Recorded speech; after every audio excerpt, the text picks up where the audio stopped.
오늘 이렇게 하나님께 예배를 드리기 위해 예배의 자리에 나온 우리 친구들을 주님의 이름으로 환영하고 또 축복합니다.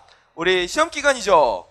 아마 많이들 피곤하고 지칠 텐데 하나님의 말씀으로 새 힘을 얻는 우리 친구들 되기를 바랍니다.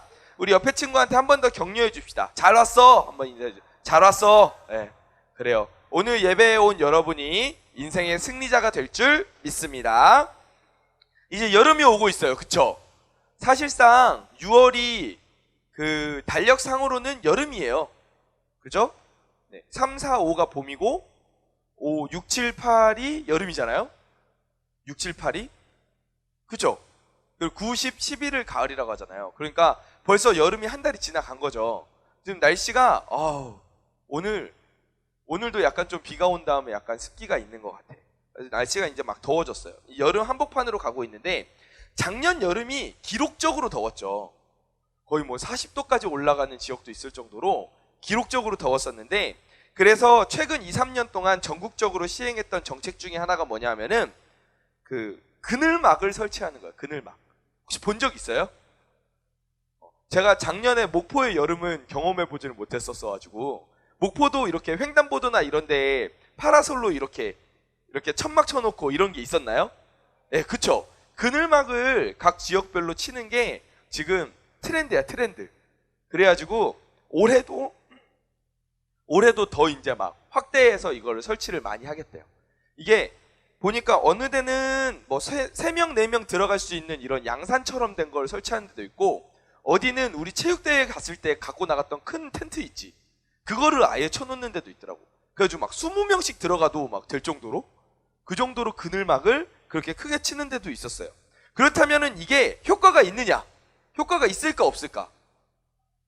효과가 있으니까 올해도 더 확대해서 설치를 한다고 했겠지. 그치? 효과가 없으면 뭐하러 설치하겠어요? 그죠? 효과가 있어요. 이게 그늘막이 설치되어 있으니까 자외선이 몇 % 감소할까? 수양아, 몇 % 감소할 것 같아?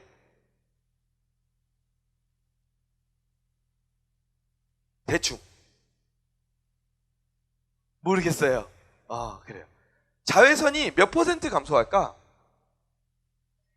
목사님 찾아보니까 그늘막 안에 들어가면은 90%가 감소한대. 그러니까 10개의 자외선을 맞을 거였으면 그늘 텐트 안에 들어가 있으면 1개밖에 안 맞는 거야. 대단하죠? 그늘막의 효과가 대단하죠? 그리고 열사병이 이 그늘막 설치 이후에 열사병으로 쓰러지는 사람의 숫자가 급감했대. 완전히 줄어들었대. 그리고 결정적으로 그늘막 안의 온도가 바깥의 햇볕을 받는 온도보다 몇 도가 낮냐 하면 2도에서 4도가량까지 더 낮아진대. 그러니까 이 그늘막이 진짜 여름에 효과가 큰 거죠. 네. 그래서 얼마 전에 뉴스를 보니까 막 전국에 이런 그늘막을 더 설치하겠다고 그렇게 발표를 하더라고요. 그런데 이렇게 뜨거운 햇볕을, 여러분 뜨거운 땡볕에 서 있으면 힘들잖아요. 근데 이런 뜨거운 햇볕을 피할 수 있는 그런 그늘막과 같은 분이 우리 인생에도 계세요. 그 분이 누굴까요? 네, 따라해 봅시다. 오늘은 하나님. 따라해 봅시다. 하나님. 우리 인생의 그늘막과 같은 분이 계시다. 그게 누구라고요? 하나님이시라는 거예요. 오늘 말씀 속에 나오는 다니엘은 이런 하나님에 대해서 너무 잘 알았던 사람이었어요. 다니엘이 누구예요, 여러분? 다니엘이 누굽니까? 다니엘은 어디 사람이었어요? 어디 사람이었어요? 1번 이스라엘, 2번 한국, 3번 일본. 어디 사람이었어요? 네, 1번 이스라엘 사람이었어요. 역시 우리 사랑의 교회 친구들은 너무 똑똑한 것 같아. 그쵸? 일본하고 한국 보기가 되게 헷갈렸을 텐데 이스라엘을 잘 골랐어요. 다니엘 이스라엘 사람이었어요. 근데 오늘 우리가 읽었던 이 다니엘서를 쓴 저자이기도 하는데, 근데 다니엘은 바벨론 제국, 그 당시에 엄청나게 큰 강대국이었던 바벨론 제국이 이스라엘에 쳐들어왔을 때 이 다니엘이 포로로 바벨론에 잡혀가게 되는데, 그때 잡혀갔었던 나이가 몇 살이었냐면은 계산해 보니까 중등부 정도의 나이였을 거라고 추측이 돼요. 그러니까 만 12세에서 만 15세. 그러니까 한국 나이로 하면은 한 14살에서 16살이니까 중등부 정도 나이가 되잖아.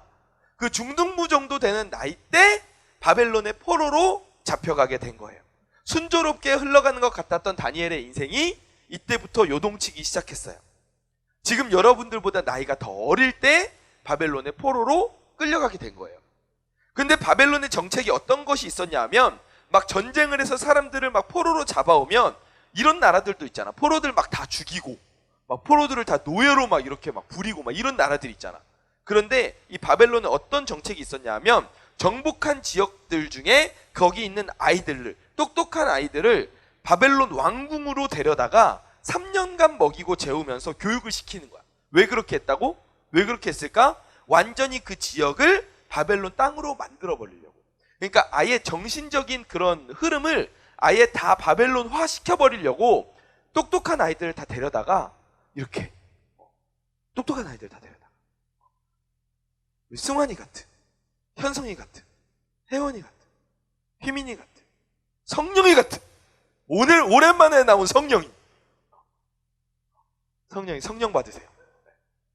우리 성령이가 진짜 오랜만에 나왔어요. 목사님 오늘 그래서 너무 기분이 좋아요. 자, 그래서 3년 동안 그 완전히 생각을 바꾸게 만들려고 걔네들이 그 바벨론에서 먹고 자라면서 배우면은 나중에 컸을 때 어떻게 되겠어? 완전히 바벨론화 되는 거야. 그 지역색이 완전히 사라지는 거야. 뭐야, 손태민도 왔네? 그래, 태민이 안녕.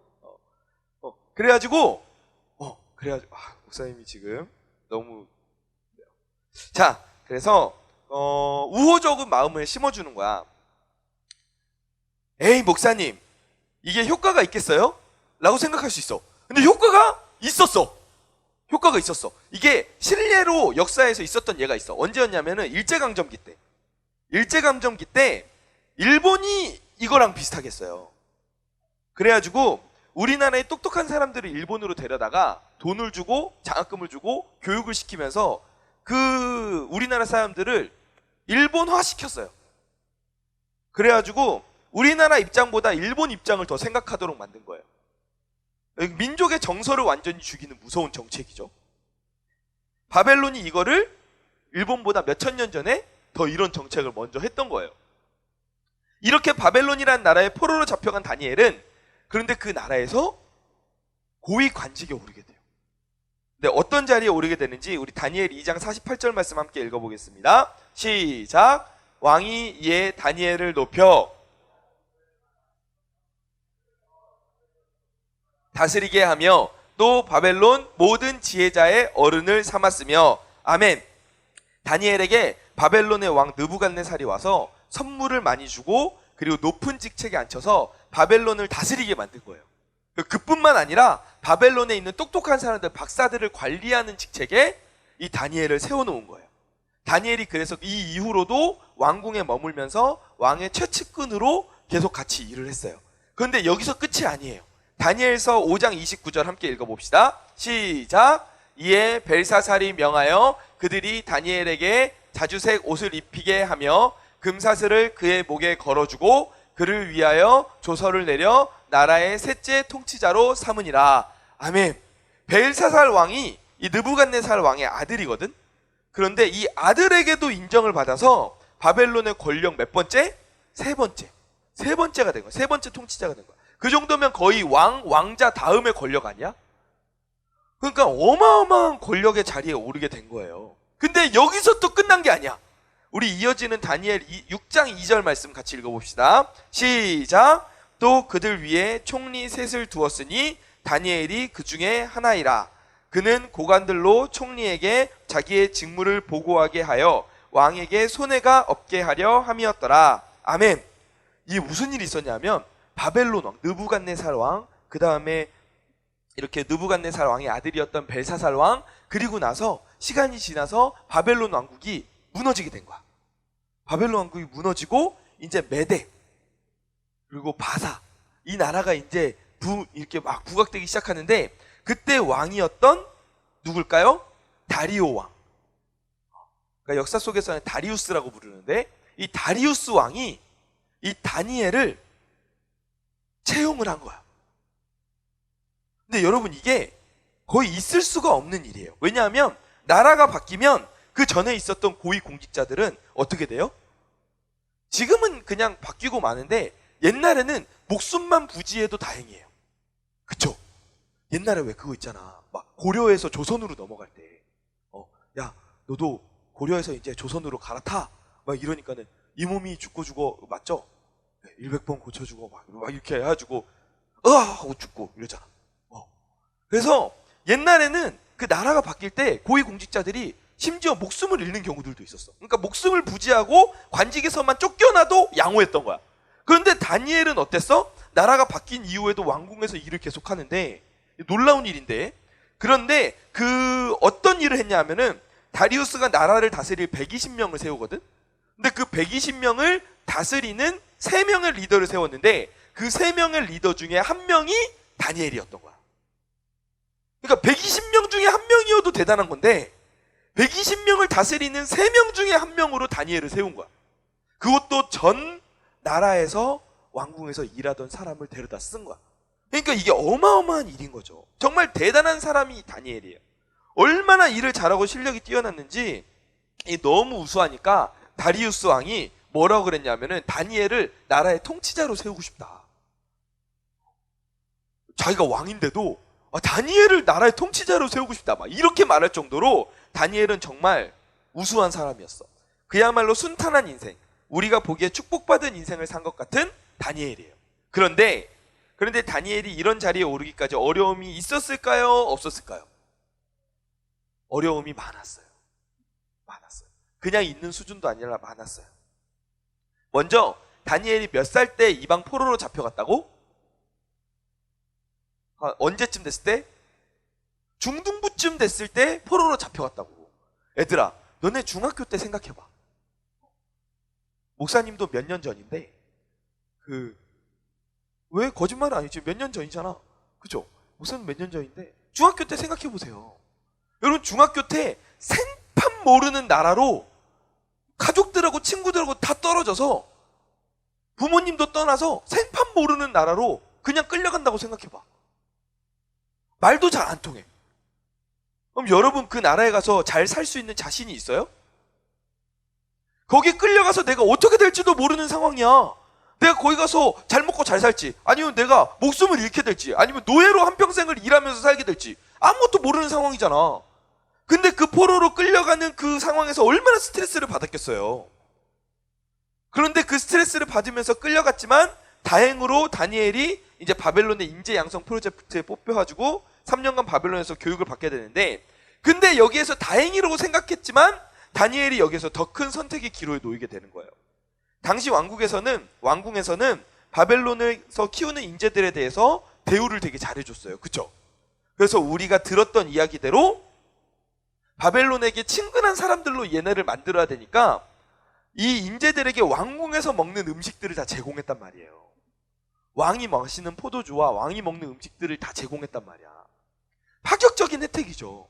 얘네들을 친 바벨론화 시키려고 그렇게 한 거야. 근데 다니엘은 그 음식을 먹고 싶지 않았어요. 왜? 다니엘이 채식주의자여서 고기가 왜 이렇게 많아? 나는 채식주의자인데 건강을 생각해서 안 먹을 거야. 막 이랬을까? 아니면 왜? 다니엘이 자기 고향의 음식하고 입맛이 안 맞아가지고 그거 안 먹으려고 그랬을까? 아니야. 때를 썼던 것도 아니야. 다니엘이 왜 그 바벨론의 음식을 안 먹으려고 했냐 하면 우상들에게 바쳐졌던 음식이었기 때문에 나는 이 우상 숭배했던 음식으로 나를 더럽히고 싶지 않다. 이게 다니엘의 생각이었던 거예요. 정말 이건 제 생각에 배짱이 대단한 행동이에요. 이 결정을 내렸을 때가 중등부 때 잡혀가서 3년 동안 교육을 받았으면 몇 살 때 교육을 받은 거야? 여러분들 나이 때 교육을 받은 거야. 근데 그 교육을 받으면서 다니엘이 이 결정을 한 거라니까? 지금 다니엘이 바벨론의 귀빈으로 초청을 받았어요? 다니엘님 어서 오십시오. 음식은 입맛에 맞으십니까? 음식이 안 맞으신다고요? 여봐라, 음식을 막 이런 상황이야? 아니에요. 지금 포로로 끌려갔다고. 근데 거기에서 음식을 가려 먹겠다는 거야. 그야말로 목숨이 여러 개인 것 같은 행동이죠. 이렇게 다니엘은 인생의 고난, 어릴 때부터 바벨론에 끌려가고 그리고 우상 숭배했던 그 음식을 먹어야 하는 그 신앙의 위기, 그런 것들을 겪으면서 컸어요. 근데 여기서 끝이 아니에요. 오늘 우리가 읽었던 다니엘 6장 10절 본문 다시 한번 크게 읽어봅시다. 시작. 다니엘이 이 조서에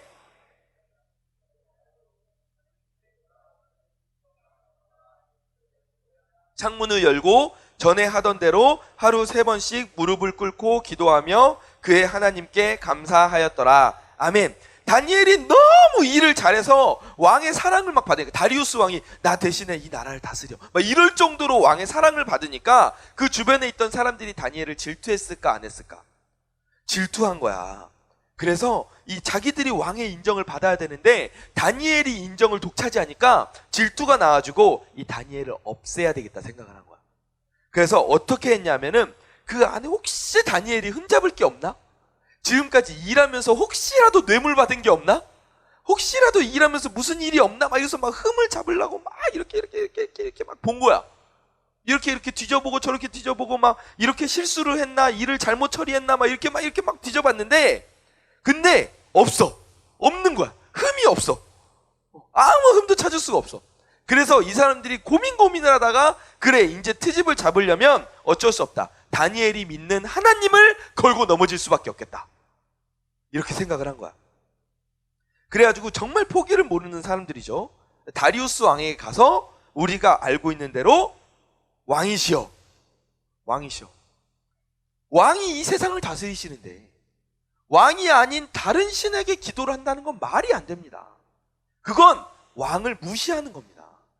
그러니까 지금부터 왕이 아닌 다른 신들에게 기도하는 사람은 그냥 그 사람은 살려두면 안 돼. 사자굴에 던져버리십시오. 그러니까 다리우스 왕이 들으니까 이 말이 그럴듯하거든? 그래? 아니 내가 아닌 다른 신을 섬기는, 그래 그럼 그렇게 하자. 그리고 왕의 도장을 땅 찍어가지고 전국으로 뿌린 거야. 근데 그 당시에 왕의 도장이 빵 찍혀가지고 짱 뿌려진 거는 이 명령을 캔슬할 수, 취소가 안 돼. 지금은 이메일을 보냈다가 이메일 회수할 수 있잖아. 근데 그 당시에는 그게 안 돼. 명령이 갔다? 그러면 그 명령은 반드시 왕이라도 그 명령을 지켜야 되는 거야. 그래가지고 이제 꼼짝없이 다니엘을 죽게 됐어요, 살게 됐어요? 죽게 된 거예요. 그것도 곱게 죽는 것도 아니고 사자굴에 던져져가지고 죽게 된 거예요. 다니엘이 이런 명령이 떨어진 걸 알았을까요? 몰랐을까요? 당연히 알았죠. 그래서 오늘 본문에서도 앞부분에 뭐라고 써 있어요? 다니엘이 이 조서에 왕의 도장이 찍힌 것을 알고도 라고 그러잖아요. 알고 있었어. 나라를 다스리는 3인 중에 한 사람이었던 다니엘이 이거를 몰랐을 수가 없어요. 다니엘은 인생을 이렇게 살면서 심각한 신앙의 위기, 목숨의 위기를 이렇게 여러 번 맞이했던 사람이에요. 근데 다니엘이 이렇게 어릴 때부터 신앙의 위기, 목숨의 위기가 닥쳐왔을 때 어떻게 했냐고요? 여기부터가 중요해요. 다니엘서 1장 8절 함께 읽어보겠습니다. 시작. 다니엘은 뜻을 정하여 왕의 음식과 자기를 더럽히지 아니하도록 환관장에게 구하니. 아멘. 다니엘이 정면으로 돌파하는 거예요.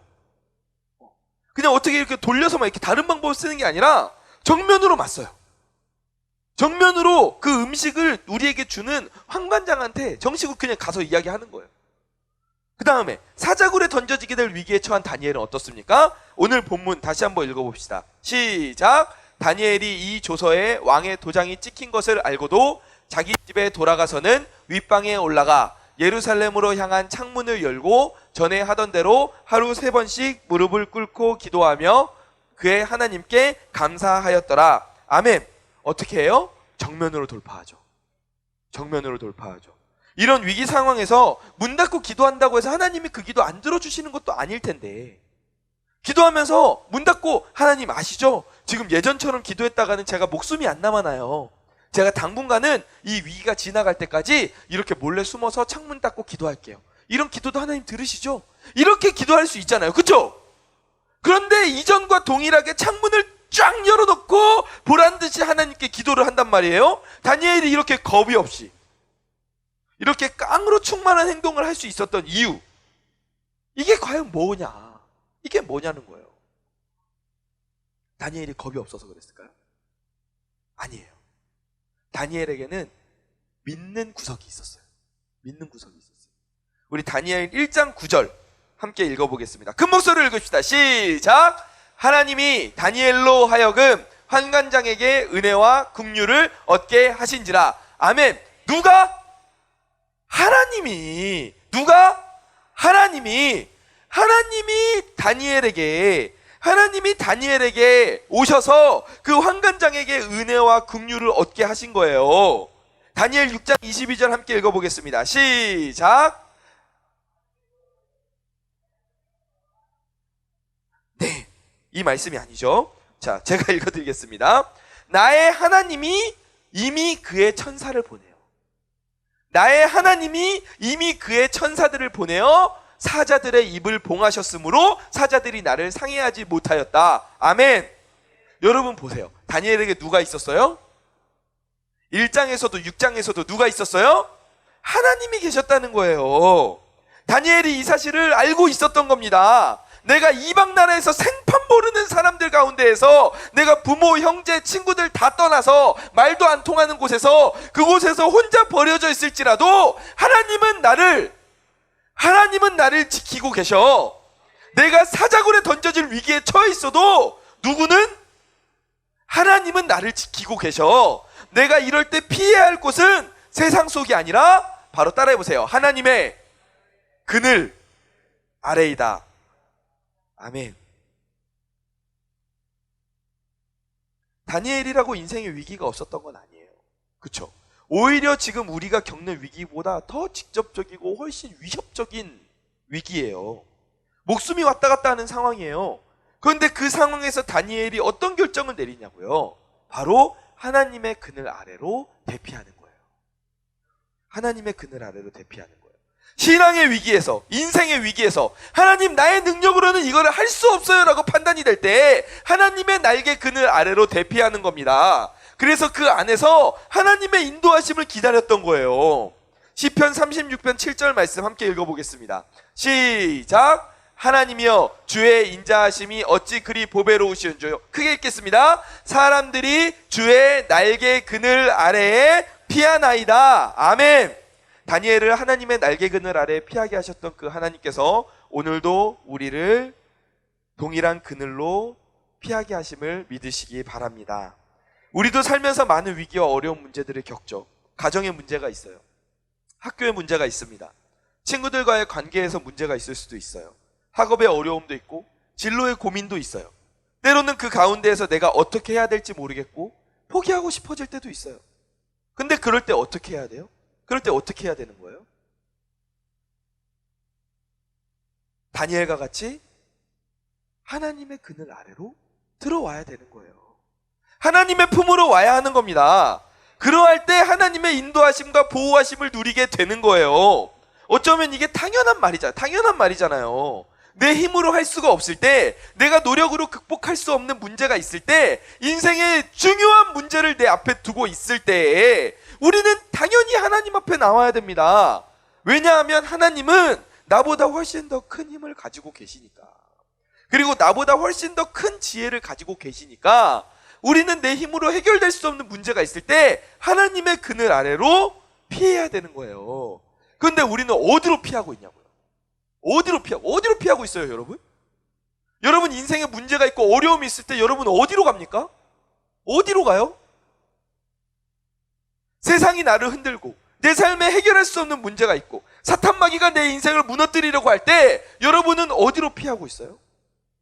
하나님의 그늘 아래로 피해야 하는데 오히려 엉뚱하게 세상 속으로 피하고 있지는 않습니까? 세상으로 도망가고 있지는 않아요? 하나님께 나와야 되는데 오히려 나를 힘들게 하고 흔들고 있는 그 세상 속으로 여러분이 그 속으로 도망가고 있지 않아요? 아담과 하와가 하나님의 말씀을 어기고 죄를 지었어요. 그리고 그 다음에 하나님께 나아오지 못했죠. 그리고 아담과 하와가 어디에 숨었죠? 나무 그늘 아래에 숨었어요. 하나님의 날개 그늘 아래에 숨어 있어야 될 이 아담과 하와가 세상 속으로 들어가서 숨어 있는 거예요. 이게 혹시 우리의 모습 아닙니까? 여러분 지금 인생에 문제가 있을 때 여러분 힘든 문제가 있을 때 여러분 지금 어디로 피하고 있나요?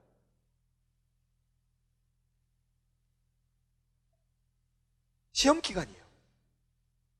시험 기간, 목사님 한번 좀 질문을 해봅시다. 시험 기간이라서 하나님께 나오지 못하는 게 맞습니까? 아니면 시험 기간이라서 하나님께 더 나오는 게 맞습니까? 자, 1번.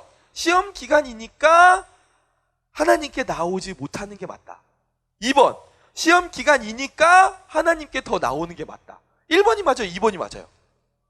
2번이 맞죠. 2번이 맞죠. 내가 고등학생이라 이제 수련회는 안 가는 게 맞습니까? 아니면 내가 고등학생이고 내 인생의 중요한 진로가 정해지는 시기이니까 내가 더 수련회에 참여해서 하나님을 만나야겠다, 이렇게 결심하는 게 맞습니까? 2번이죠. 나와야죠. 여러분, 하나님께 나와야 돼요. 내가 여러 가지 문제들로 바빠서 하나님께 못 나온다? 그거는 뭐예요? 내가 아직 하나님을 온전히 못 믿고 있는 거예요. 하나님의 능력을 내가 완전히 못 믿고, 완전히 신뢰하지 못하고 있는 거예요. 여러분, 결단하시기 바랍니다. 시험 기간에 더 하나님께 나오세요. 여러분, 수련회 가세요. 걱정하지 마세요. 걱정하지 마세요, 여러분. 아멘. 걱정하지 마세요. 하나님의 날개 그늘 아래에 있을 때 우리는 그 세상의 따가운 햇볕과 같은 그 공격을 피할 수가 있어요. 보호받을 수가 있습니다. 이거를 내 삶에서 내가 계속 경험하는 걸 반복하잖아요. 그러면 이런 과정을 통해서 다니엘과 같이 우리 믿음이 쑥쑥쑥 성장해 가는 거예요. 뭐야? 내가 하나님의 그늘 아래에 피했더니 하나님이 나를 이렇게 보호해 주시고 하나님이 나를 이렇게 인도해 주시네? 이걸 경험하면 그 다음에도 계속 내가 하나님의 그늘 아래로 피하는 거예요. 근데 계속 하나님의 그늘 아래가 아니라 계속 세상 속으로 나가고 어디로 가고 무슨 타조가 피하면 머리만 어디다가 콕 쳐박아 놓듯이 그런 식으로 눈 가리고 아웅식으로 계속 피하고 도망가고 하니까, 그러니까 내 삶에 나아지는 게 없는 거예요. 그러면서 또 탓할 때는 하나님 탓하잖아. 하나님이 기도 안 들어주셨다고 막 그걸 하나님 탓하고 있잖아요. 제가 너무 격해졌습니다, 여러분. 말씀을 정리하겠습니다. 목사님이 격해질 수밖에 없는 이유가 있어요, 여러분. 여러분을 보면 너무 목사님이 고등학생 때가 생각이 나서, 그래서 막 안타까워요. 그래가지고 막 이렇게 이렇게 막 열변을 토할 수밖에 없어요. 목사님은 고3 여름 수련회 때 갈등했어요. 내가 이 수련회를 가야 되나 말아야 되나? 가야 되나 말아야 되나? 갔을까요? 안 갔을까요? 갔을까요? 안 갔을까요? 네, 왠지 목사님은 갔을 것 같죠? 그쵸? 네. 갔어요. 그런데 갈 때 수련회 가방에다가 뭘 가지고 갔냐 하면 문제집을 같이 가지고 갔어요. 근데 목사님은 지금 이제 시간이 지나서 그때를 다시 돌이켜보잖아요. 세상 그렇게 미련한 짓이 없었어. 세상 그렇게 미련한 짓이 없었어. 수련회 목사님 갔다 왔다고 해서, 목사님 고3 때 수련회 갔다 왔다고 해서, 고등부 때 수련회 갔다 왔다고 해서 목사님 인생이 지금 행복하지 않게 완전 무너졌습니까? 아니에요. 오히려 하느님과 가까워지고, 지금도 목사님은 그때를 생각해 보잖아. 고등학교 때 내가 힘들었지만 그래도 수련회를 내가 꼭 지켰어. 그 자리를 내가 지켰어. 이런 그 자부심이 있는 거야. 그래서 내가 오히려 하나님 제가 그때 고등학교 때 힘들었지만 그래도 제가 문제집을 들고서라도 제가 갔잖아요. 이렇게라도 내가 이야기할 수 있는 거야. 근데 문제집도 안 들고 가고 아예 안 갔어 봐. 그러면 지금 생각해도 얼마나 그게 돌이킬 수도 없잖아. 얼마나 그게 아쉽고 안타까웠겠어. 여러분, 다니엘은 언제나 하나님 그늘 아래 살았어요. 그래서 다니엘은 어려운 상황 속에서도 세상과 사탄이 너 하나님께 기도하면 너 죽어, 너 하나님께 기도하면 너 사자굴이야, 이렇게 이야기하는 그 가운데에서도 흔들리지 않고 담대하게 나아갈 수 있었던 거예요. 우리도 다니엘과 같이 하나님의 그늘 아래 살아가는 저와 여러분 되기를 간절히 축원합니다. 그리고 더 나아가서 여러분이 이제 그늘 아래만 거하는 게 아니라 여러분도 열방의 그늘이 되어야 될 줄 믿습니다. 지금도 세상 가운데 따가운 그 세상의 공격을 받고 있는 사람들이 있어요. 아직도 하나님을 모르고 속수무책으로 당하고 있는 그 사람들이 있어요. 그 사람들에게 가서 그늘이 되어주는 우리가 되기를 원합니다. 그 사람들에게 복음의 시원한 물을 주는 거예요. 하나님의 시원한 그늘을 제공해 주는 거예요. 내 믿음이 커질수록 더 넓은 그늘이 생기는 거예요. 여러분, 내 믿음이 요만하면 요만한 그늘밖에 안 생겨요. 내 믿음이 이만하면 이만한 그늘이 생기는 거예요. 내 믿음이 해피채플만 하면 해피채플만한 그늘이 생기는 거예요. 아멘. 그래서 더 많은 사람들을 섬길 수가 있게 되는 거예요. 다니엘과 같이 하나님의 그늘 아래에 살고 더 나아가 열방의 그늘이 되는 우리 친구들이 되기를 주님의 이름으로 간절히 축원합니다.